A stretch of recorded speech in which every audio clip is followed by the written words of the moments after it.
Another fun way to decorate your rain stick is with torn paper. It gives it a little more of a natural look, especially if you want to cover up what's left behind of the glue residue and you don't really want to paint it.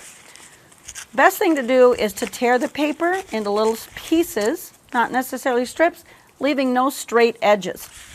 You can use a variety of colors. You can use all one color. You can make a design with it. But tear your paper into little strips. I mean, not strips, little hunks, little pieces, a variety of sizes and shapes.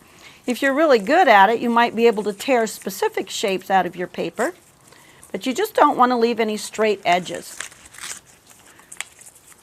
After you've torn a multitude of pieces of paper of different colors, you can start to put them on your rain stick.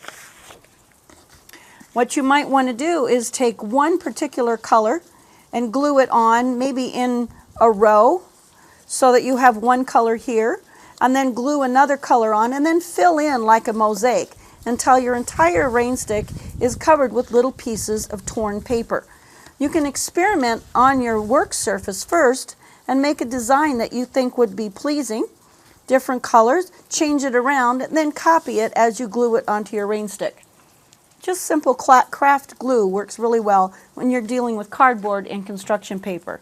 You could also use newspaper, tissue paper. Tissue paper would be very interesting because it changes colors as it gets wet, or any other paper that you have on hand. It's kind of a fun way to cover your rain stick using torn paper.